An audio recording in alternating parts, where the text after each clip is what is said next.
Well, hello, everyone. I'm Jilly Ellison. I'm the president and publisher of DCEO, and it's my pleasure to welcome you to the DCEO and Shields Legal Group conversation on preparing for the post-COVID economy. Our goal is for business owners and leaders across Dallas-Fort Worth to gain practical and insightful advice and understanding from our esteemed panelist participants, Jim Shields of Shields Legal Group and many other ventures, and Lee Ritzel of McGriff Insurance Services. Before we begin, just a few housekeeping notes. Jim and Lee will present their takes on the current state of both insurance and business operations, providing valuable takeaways for you to consider. During their conversation, please submit any questions you have via the chat button, and we'll curate a list of questions and answers following their conversation. If we aren't able to answer all the questions, because there's a lot of meaty content here, we'll do our best to follow up with a blog post, and of course, you can reach out to the panelists directly with your questions. I'm sure they'll be glad to help you. And also, don't worry, we are recording this, so don't feel like you have to furiously take notes, because again, it's a lot, but very, very helpful.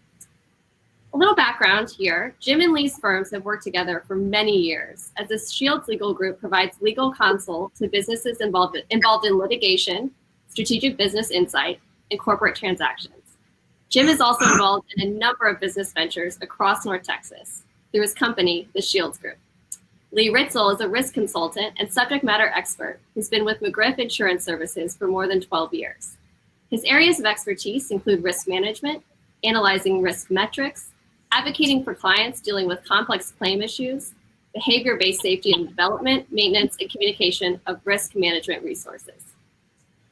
Jim Shields probably doesn't need much of an introduction, as he's been a leader in DFW's business community for many years. Jim has been practicing law for more than 30 years. One of the things that makes him unique is that he is also a serial entrepreneur. As the CEO of the Shields Group, he and his team partner with private companies to grow and complete successful transactions, as well as help preserve the family legacy for the next generation. Jim and I connected over our mutual passion and dedication to helping and serving others, as he's a major supporter and funder of the Communities Foundations of Texas for Business Group, CFT for B, and believes that while we are all here to make a profit and obviously find success, we can't do it without serving the community at large. It is our obligation to make our community better. I think following the unprecedented and shocking health and economic and social crisis of our community and country that we're still undergoing, this calling is more needed than ever. And that's why we were so proud to partner with the Shields Legal Group today for this conversation. Take it away, Jim and Lee. Jilly, thank you so much for the kind introduction. We are so grateful to have DCEO and you as a partner. What DCEO's done for the community has been amazing for decades. So, Jilly, thank you. And Lee, welcome to the panel. Let me we'll say a couple of opening remarks and then we can dive in. Jilly's absolutely right. We believe that the essence of good leadership has to include servant leadership. And we have been active supporters of Communities Foundation of Texas and CFT for B. But that's a great introduction or segue into the discussion. What we've gone through in the last several months has been absolutely unprecedented. And, when COVID started, my initial reaction, and those are on our team, were that COVID was, this was going to start. It was going to be a couple of weeks, maybe a month at most. And then we get back to business as usual. And we realize that that's effectively not going to happen, right? There are many people that are using the words pivot and the words new normal. And so we pulled a few statistics from some data that we use and that we've gathered. But current estimates are right now, if you believe this source, that 3.5 million companies will not reopen. And if the shutdown continues, there'll be 7.5 to 8 million companies that will not reopen. These are all forecast models, and regardless of whether they're, you believe in the 3.5 million as being too low or too high, the reality is that there are, in fact, millions of companies that will not reopen. And we can't just talk about those in terms of companies. We have to talk about that in terms of people. More than 80% of the people that work, the employees in this country, work for small businesses, closely held private companies. They don't work for the Fortune 1000s, Fortune 2000s companies. They work for small companies. Those small companies involve a lot of families and a lot of people's lives. So as we look through post-COVID activities and we started evaluating the political situation, the economic situation, the financial situation of the companies, we came to realize and believe that we are headed toward a new normal. And what that new normal essentially means is the ability to create systems and processes inside companies that can weather change. So one of the reasons that we developed the high-level information on the next screen is we've done some research around what happened to companies during 09 and 10, 08, 09, and 10. And essentially what we found is, and there's a lot of research on it, you can Google it. Essentially what we found is that companies that were better prepared and that had plans exiting traumatic economic situations were much better prepared to weather the next 5 years, 10 years, 20 years with their business. And the minute that we acknowledge that we marry the fact that companies are the lifeblood of families in this country, I mean, everybody that works in a company, people that own companies are trying to build retirement wealth for themselves by creating value with their company as the asset. The minute that we recognize that, we have to acknowledge that planning for the future creates opportunities. It creates enterprise value. It gives people the opportunity to grow their company, gives them the opportunity to employ more people and therefore help more families. So we've got 45 minutes today. We've got really 3 topics that we're going to talk about, and we've curated these topics based on our team dealing with literally hundreds of different companies. And what we believe today, that will change in the future, but what we believe today are topics that are relevant for companies as the shelter-in-place orders are relaxed and people get back to business. But I do want to focus on the fact that planning and the ability for leaders to create planning in the future is absolutely indispensable. And before we skip to the next slide, we're gonna talk about this toward the end when we talk about planning tools.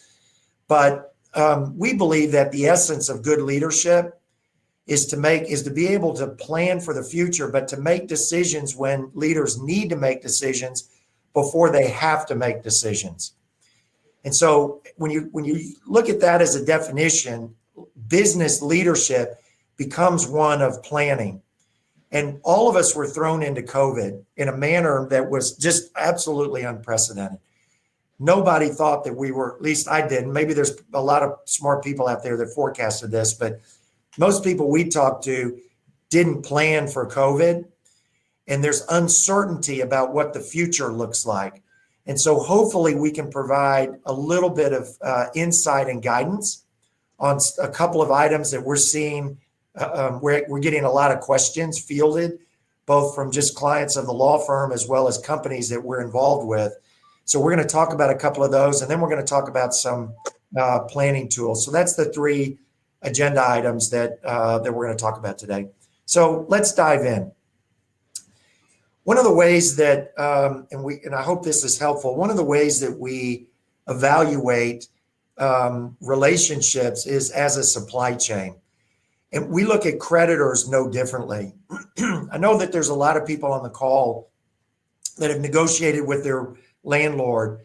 And a landlord really is just another form of a creditor. So think about banks, obviously landlords. Think about credit facilities with vendors. Lee's going to talk about this in the insurance market, right? Because insurance is a form of a credit facility. Insurance, all of these various people have to underwrite the credit risk.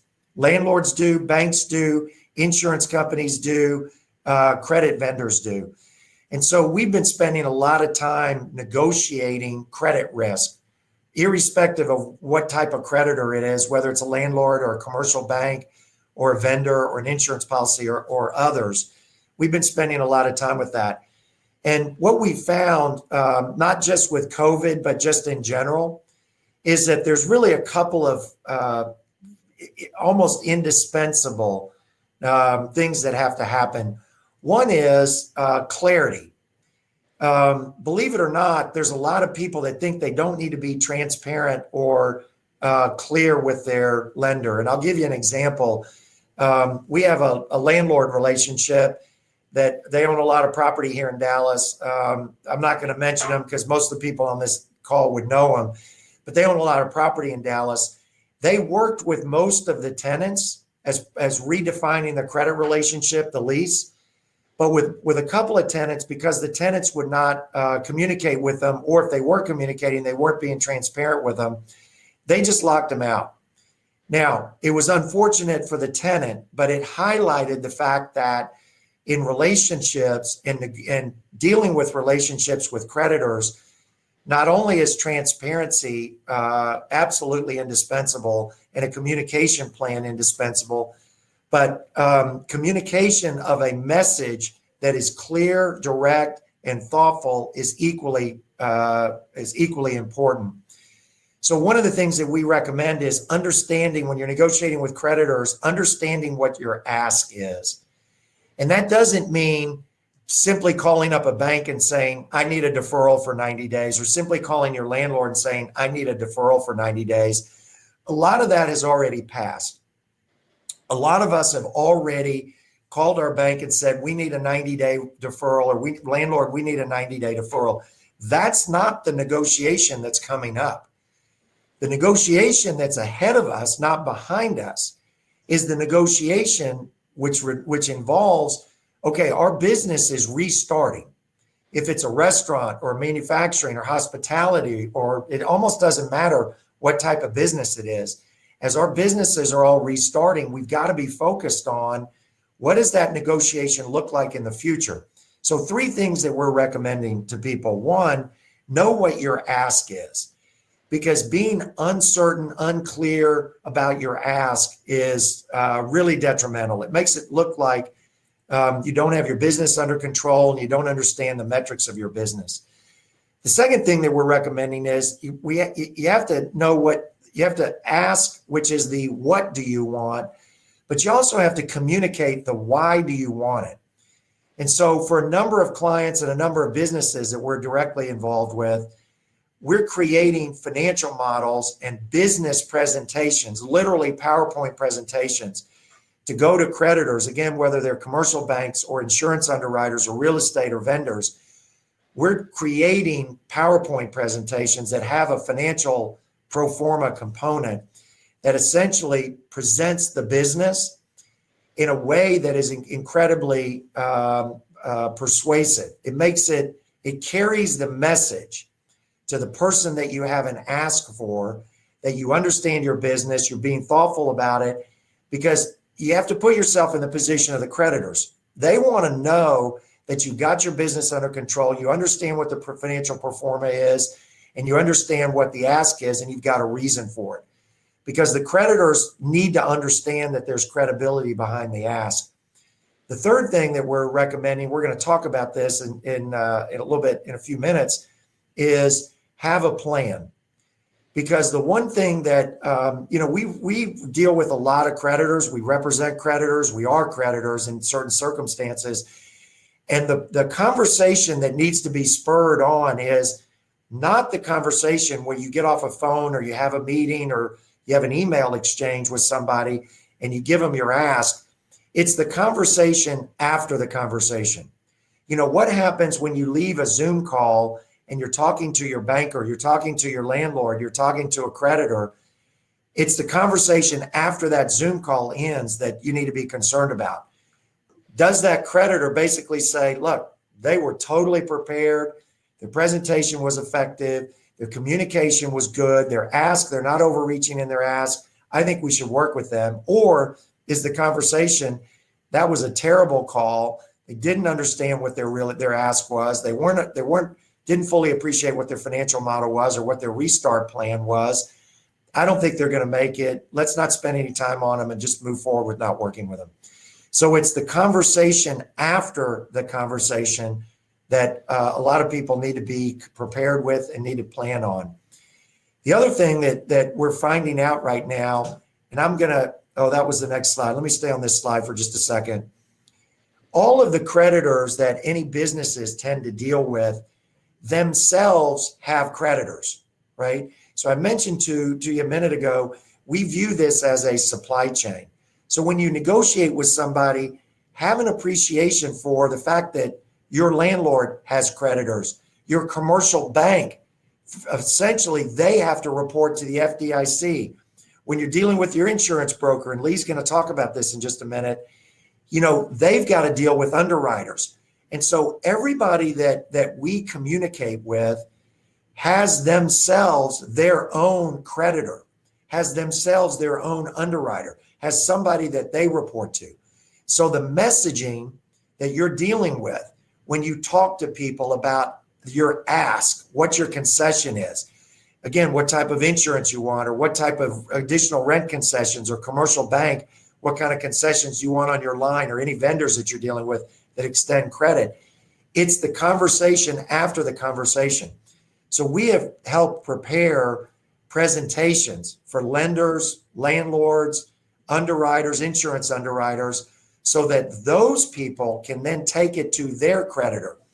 You know, again, just to use another example for landlords, you know, we've been in situations literally in the last 90 days where a landlord may own a center that has 5 or 6 or 10 tenants, or an office building that has multiple tenants, where we then take those tenant proposals, aggregate them, and then do our own presentation with the help of the tenants or the borrowers of a bank or insurance people that need companies that need insurance.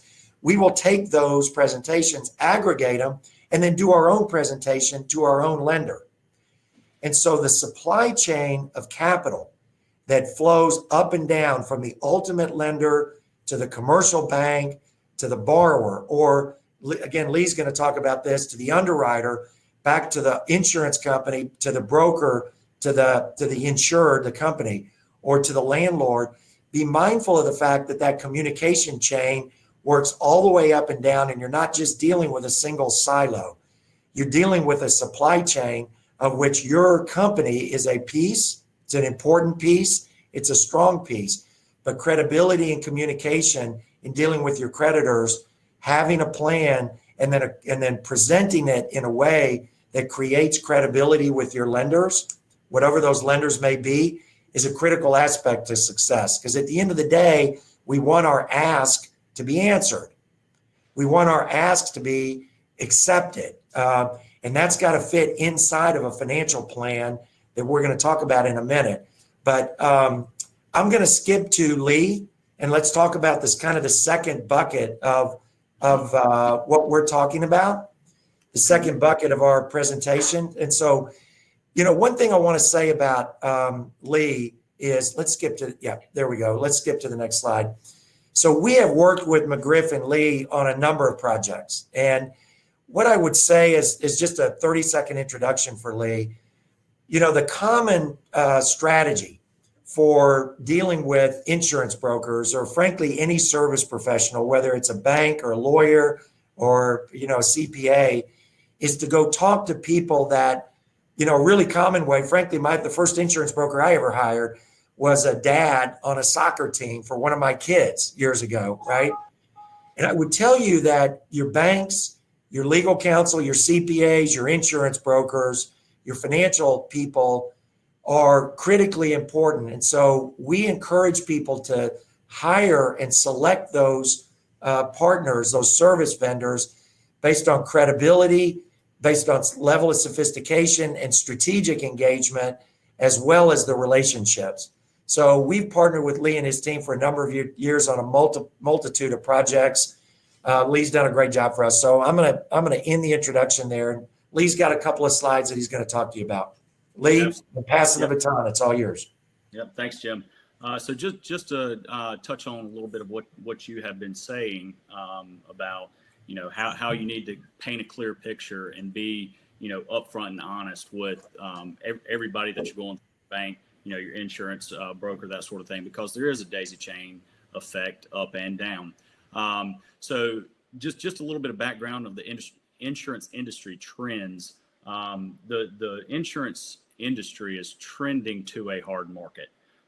Prior to COVID, now's kind of an uncertain time to see, what's out there, what's in a year, 18 months, but it's still trending to a hard market. So, what Jim was saying there about, you do need to be upfront and honest. You do need to have the ask. What do you want? And we're there too to help you and we'll get that on the next slide, how to pull the insurance program together. But there's a few lines here that I would like to go through. Management liability with the employment practices piece. The world right now is crazy. Started in 2018 for the employment practices piece for the Me Too movement. Employment practices really covers abuse, sexual abuse, that sort of thing, discrimination, wrongful termination. So right now is a very, very needful time for the employment practices coverage. Historically, a lot of small, medium-sized businesses have passed this up due to cost. Like I said, it is getting into a harder market. Hard markets mean, premiums are going up, coverages are tightening. So the insurance carriers aren't offering as broad of coverage, but the premium still is increasing. Same for the auto industry. Right now, we're seeing a lot of really bad claims due to litigation. The attorneys aren't willing to settle now. They really want to take it to a trial jury. So we're seeing huge settlements in the auto industry, spurred by, distracted driving, cell phones, infotainment system in cars, that sort of thing. The next two bullet points here, the property and the general liability, is really where the COVID-19 has impacted the insurance industry. From a business income standpoint, when everybody had to shut down, I got calls day, night, weekends, 20 hours a day. I was on the phone talking about the business income piece. How the current insurance policy is written, business income is a property coverage. To trigger that business income piece, there has to be some sort of property damage. So if there is no property damage, there's no trigger on the property policy. So in turn, there's no business income. And business income is the insurance coverage that would cover if your business did cease to do business. So your revenues, your payroll, that sort of thing. But with the COVID scenario that's going on, there typically is no property damage coverage to trigger that business income piece. From a general liability standpoint, you have a lot of these carriers now are seeing, hey, we're starting to go back to work. What if a third party does, get contaminated from COVID-19 or contract COVID-19 from their place of business? Will the general liability policy pay out? We're seeing a lot of insurance carriers now adding a communicable disease exclusion on both the general liability policy and the umbrella policies. So, they are, like I said, in a hard market, tightening the coverage or, bringing the coverage down, and the premiums are going up. So that communicable disease exclusion has not been on there prior to this, but they are starting to add it. So that's one thing to be mindful of, whenever you are out to market and searching for insurance. Another thing I want to touch on this slide here is pandemic coverage. Pandemic coverage has been a thing in the past. It's nothing new for the insurance world. Now, right now, it is almost non-existent to purchase, but because there is an active pandemic going on, but it has been there in the past. It has been very expensive with minimum premiums anywhere starting, depending on the carrier, $50,000 to $100,000. So just for the pandemic coverage, there's really not, it's never happened before. It's for really large companies typically, but that coverage has been out there in the past for purchase, and more than likely will continue to be after this active pandemic is over and has ceased. On the next slide, just want to go over a little bit of analysis of the risk. So evaluating risk and how do companies evaluate the risk and how do they purchase the coverage and maintain the plan that is picked. So it is a very individualized strategic process to evaluate your risk. And the same risks don't apply to every industry segment. And as far as that goes, each individual company in the industry segments won't have the same appetite of risk. So, there could be a company from a financial aspect that's a lot, more financially liquid than another company, and they can retain some risk and have some retention on their insurance programs. Whereas other companies, they need some first dollar guaranteed cost coverage. So how much risk are you willing to take on individually rather than purchase? And we have some online risk assessments that ask several questions on, how does your company function? Let us review your financial statements.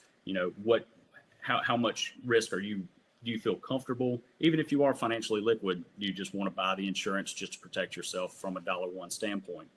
And it'll help cover some gaps. So that's the main thing. And that's why I wanted to bring up the employment practices. That's a really hot topic right now. So, a lot of companies do have that gap from the employment practices coverage. As far as obtaining the coverage, once we have a strategy in place on what you're willing to accept and the ask, like Jim was talking about, what are you asking for? What do you want? What are your risks there? We can pull a program together, and there are carriers out there catered to every industry. So whatever you do, there is somebody, an underwriter out there willing to accept coverage for. And we like to be a buyer's coach. A lot of people think of insurance, the door-to-door salesman. If you need to be coached on how to buy. What is your risk? What are you willing to accept? What do you want to purchase? And we coach you through that. Once the insurance program is put in place, we maintain the plan. So especially in these trying times like now, you might see an extra revenue source out there that you want to go, get some money rolling back in. And your operations might change. And through those changing in operations, your risk management program might not be catered and might not cover those new ventures. So you really do need to, if you do have anything changing, adjust your risk management program to cover what you're actually doing. And service plans, that sort of thing. With a service plan, you can set timelines. I want to meet with you quarterly, just review everything. Here's what we're doing. Here's how we're tracking. So we can make sure the plan that we put in place will be the plan that will cover you if something catastrophic happens. I'll turn it back over to you, Jim. Okay, Lee, thank you. So we're getting some questions, and Jilly, we'll be in a position, I think, to address those and answer them at the end of the presentation. So let's move on to the third piece. And Lee, thank you. That's a good segue right into the third category or bucket of information we're going to talk about. I included this slide in here on communication plans because part of this really is the essence of good communication for makes good results. We do believe that communication, a lot of people build relationships. All of us have different strategies on how we create communication plans. But right now, more than ever, communications are really important when we start talking about our planning tools and our post-COVID back to business. We were talking before this webinar, just to use as an illustration. Economic cycles have been running on about a 9 to 12 year cycle, and COVID obviously ended an extended economic cycle. But having a plan and a plan document and then be able to communicate that plan both internally and externally is really important. So we have started advising companies we're involved in, clients of the law firm, partners, that not only does the company need a plan document, but it needs a communication plan, because now we're dealing with internal communications as well as external communications. And so plan documents have to incorporate, we believe, communication plans, both inside and outside. Excuse me. So let's talk about business continuity planning. Really, when we talk about planning, we tend to focus on, and we do all of our plan documents around 4 categories: people, processes, technology, and capital needs. The reason we do that, and we've been doing this for years, both in an advisory role and a direct ownership role, because we believe when you get a plan document that focuses on these 4 areas, that it can cover or will cover a variety, basically anything that you need to put in a plan document. And we start out this strategy really with a change management. You know, the most uncertainty that we can have in a political, financial, or economic environment creates uncertainty in planning. And we've started to shift our thinking that plan documents themselves, so when we're planning strategies and we're planning execution, that plan documents themselves need to plan for change. And that sounds different, right? It sounds unusual, because normally when we talk about plans, we want to create plans, we want to lock those plans in place, and then go execute against those plans. And we're now coaching, advising companies to plan for change.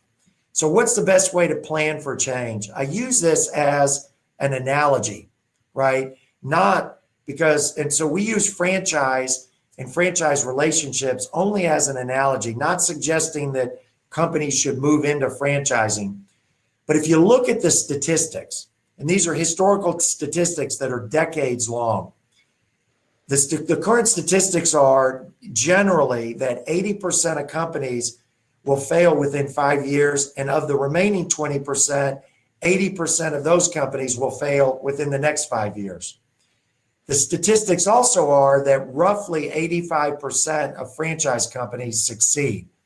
So we've spent some time, looking at, well, why do franchise companies succeed when companies that are non-franchises don't succeed?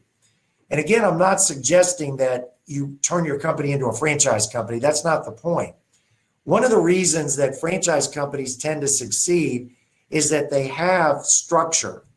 They've got plans. They've got systems, processes, technology. They've got plans for people that they can implement that the franchisor does. So part of our strategy is to replicate the ability to create plans around people, processes, technology, and capital needs to enhance a company's ability to manage a highly changing environment. And so let's talk about that, right? We believe in written plans. And everybody on this call I know has heard the cliches that if it's not in writing, it's just a hope and a dream. And if you put it in writing, it becomes a plan. So written plans create the ability, they result in the ability to create internal alignment. And it serves also as a communication tool, and it holds people accountable. We have, through the years, gotten to a strategy where we create we call it a 30-90-1 strategy. But we create a 30-day plan, a 90-day plan, and then a 1-year plan. That gives us the ability to say, okay, what are our immediate sprints? What are we going to get accomplished in the next 30 days? And when we're evaluating plans, we tend to ask 2 questions. One is, what are we going to get done in the next 30 days? And at the end of that 30 days, we ask the second question, which is, what did we not get done in that 30 days and why? Was it too ambitious? Did we have the wrong people on the plan? Was the goal the wrong goal for the 30 days? And then we set the next 30-day plan. What are we going to get accomplished in the next 30 days? And at the end of that, what did we get accomplished? High fives. What did we not get accomplished? We have to evaluate why we didn't get that accomplished. Then we create another 30-day plan. We like the idea of 30-day plans because they're essentially short sprints. We also create 90-day plans because those allow companies to then start taking their 90-day plans and creating longer-term one-year plan formats. So we're going to skip to the next slide or move to the next slide, but think about this in the context of 30, 90, one-year plans. So strategic planning overview. We like the idea of not only setting the goals and objectives, which creates alignment among business leaders inside a company, but you get all the business leaders aligned, then you create that plan by setting goals, and then you assign people who are responsible for achieving those goals. And again, accountability, we believe, comes from not only creating a leadership alignment on what those goals are, assigning a person to go execute against those goals, but then evaluating accountability on where those goals achieved. If so, great. If not, why not? So we can change the format of what those plans look like and achieving those goals. We have to have written goals so that those can be communicated and create accountability. So this slide is relatively self-explanatory, but there are best practices around this planning tool and the way in which plans are not only created, but executed and implemented. So this next slide may be a bit hard to look at, but we like to run this through a process. So I mentioned on the head end of this, change management requires a plan. And we believe that not only companies need to have plans, but they need to have plans for change. Because we have to assume, again, with our political, our economic, our social environment, that change is inevitable. And how do we manage through change? So this is not a situation, we believe, in which you can create a plan and then not be able to manage change. And we think that managing change is like any other skill, right? There's that old cliche of, you're going to miss 100% of every shot that you don't take.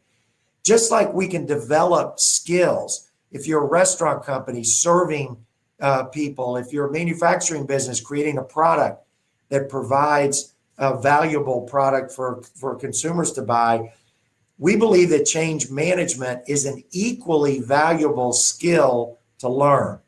And that requires an agile ability inside of every single company, that when anybody sees the need for change, the company doesn't have to rebuild the processes to manage change. They already have people that are agile thinkers, that are strategic thinkers, that can execute against plans, but they've got processes that are already built inside companies to go execute, and technology that's used to execute against processes. And then the fourth bucket for this is obviously capital needs and evaluating how much money is going to be spent on a specific initiative. So when we look at this business continuity planning and our 30, 90, one-year planning tool, we look at it as a continuous business cycle. And I'm not going to spend a lot of time going through it today because we've got the planning tool that's available on our website if anybody's interested in downloading it as a means of utilizing this as a template. But we do believe that planning, transparency in planning, and communication tools that are used to communicate those plans are absolutely critical. So last slide that we have, a lot of people are talking to us right now about succession planning, about what happens in our business. We're getting a lot of questions around personal guarantees with the credit, the credit facilities, whether it's commercial banks or vendors or landlords. How do we deal with that?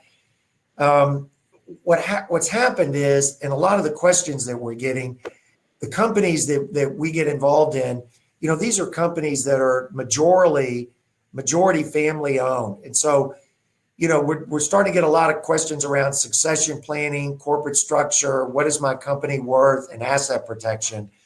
Those are all complicated conversations, but the need to have those conversations is now readily apparent, right? What COVID has taught us is change management inside these organizations is critical. And because these organizations are typically, not always, but typically owned by individuals or groups of individuals for whom those companies are important for their families and their succession planning.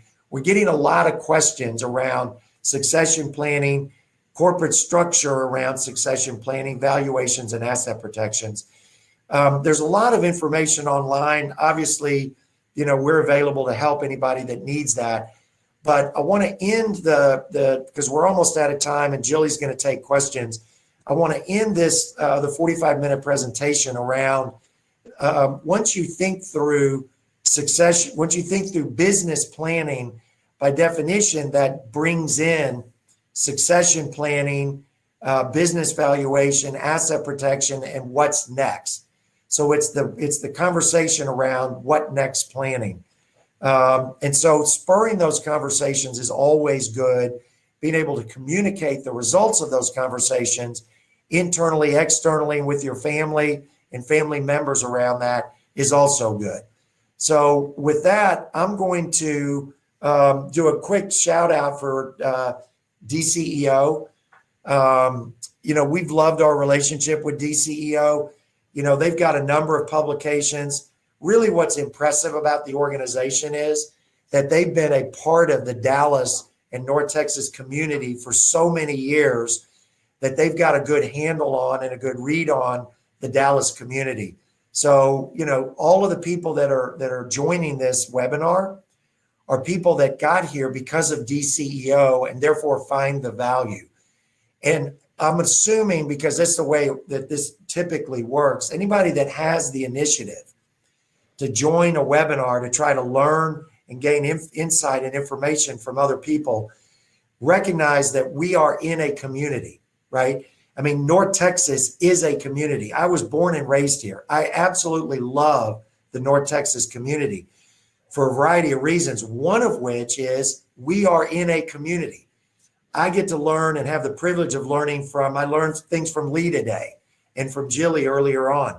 We get to learn from each other, but it's the community aspect that's going to help us get out of this current political, social, and economic environment so we can all get back to running our businesses in a stable environment. And just a shout out to DCEO for their great content and their efforts to build community in North Texas, because we are all in this together, guys, and we all have to solve these problems together and lean on each other as a resource. So Jilly, just, thank you to your organization and to DCEO and the partnership that it's provided to North Texas communities. So I think Jilly, I think it may be time for you to take some questions to the extent we have some. And Lee and I will do our best to provide good answers for those questions. Fantastic. So, and I want to be sensitive to our time, Jilly. So we're at 1:15, and that was the benchmark that we decided. Great job, to hit. Jim. I know that not only could you talk for longer, but we could listen for longer. So I appreciate it. Well, I don't know. People accuse me of being able to talk for longer, Jilly. But it's so all I think worthwhile. that's probably and true. I've learned so much already. All right, so a few questions to kick it off for Lee. One, can you clarify why the increased auto exposure? And then can you elaborate or explain more what's going on with national disaster insurance and how that might play into coverage? So as far as the COVID-19 goes, there's really no increased auto exposure. I just want to touch on that as the auto piece, the auto line is hardening very quickly, due to some very large claims that are out there. There's been several that I've seen that has went up full umbrella limits, $20-30 million for one vehicle accident. So I just want to touch on the auto line just to say, it is hardening quickly, and day by day. If you send in a auto submission today, it'd probably be 10 to 15% higher 30 days from now. It is hardening very, very rapidly. And as far as the national disaster insurance, as far as the national disaster stuff, that's FEMA. So you have your flood for the national disaster. I don't know if that was supposed to be natural disaster, but as far as the national disaster insurance goes, that would be the flood insurance through FEMA. And that market, there's a lot of private flood insurance going on right now. So private markets are quoting flood and issuing flood insurance. But if you do live on the coast in a high velocity zone, the NFIP National Flood Insurance Program would be where you would purchase the flood insurance. As far as the natural disaster goes, you have your hurricanes, tornadoes, that sort of thing. That would be part of the property coverage. And typically in the high wind and high risk areas, there are different deductibles for wind and hail. So you typically see a percentage deductible on those property policies in those high risk zones. Dallas, Houston, that sort of thing, typically see a 2 to 5% wind hail deductible. And if that didn't answer the question, feel free to reach out to me, and I'll certainly be able to more discuss. to come from that. Absolutely. Also, I know there's some questions about the handy 30, 60, 90 planning tool that the Shields Legal Group provides. And so we've provided that link in the chat, and we'll of course be sending it out after, because I think it's very generous of you, Jim, to share that with the broader business community. I think we're all looking for resources at this time, and it's clearly been a helpful tool for all the different types of businesses that you're involved with. So I guess, Jim, my question for you is, in every moment of crisis and change, there are winners and losers. There are all the time in our community, but who do you think will really rise up? I mean, besides those that adhere to your advice and are not only strategic, but apply change management strategies, have more thoughtful planning and quick planning, but just overall industries, because I know you see a lot of different businesses. Who do you think will really come out on top? Yeah, Jilly, that's a great question. And we're spending a lot of time on it, and I know a lot of people are as well. There's two schools of thought on this. One is that COVID is really just a speed bump, right? It's just an aberration, and we're going to get back to normal business. The other is that COVID is going to result in some structural, systemic changes in our political and economic fabric of the country. We do work with a lot of companies. We work with tech, real estate, manufacturing, hospitality, hotels, a lot of real estate. And I'm leaning into the second camp, okay? Meaning I believe that COVID is going to introduce some structural changes in our economy, right? And so some of the things that we're now starting to see, for example, decentralized healthcare, right? There was a movement toward teledoc companies and things like that, but we're now seeing a radical, frankly, a material acceleration into decentralized healthcare. And we are starting to see companies spring up that are designed specifically to provide healthcare so that, and I believe this is where we're headed, that in 2 or 3 or 4 years, you will not go in to see a doctor unless you have a broken bone, a skeletal problem, a muscular problem, a spinal problem, or you have to go in for some kind of surgery.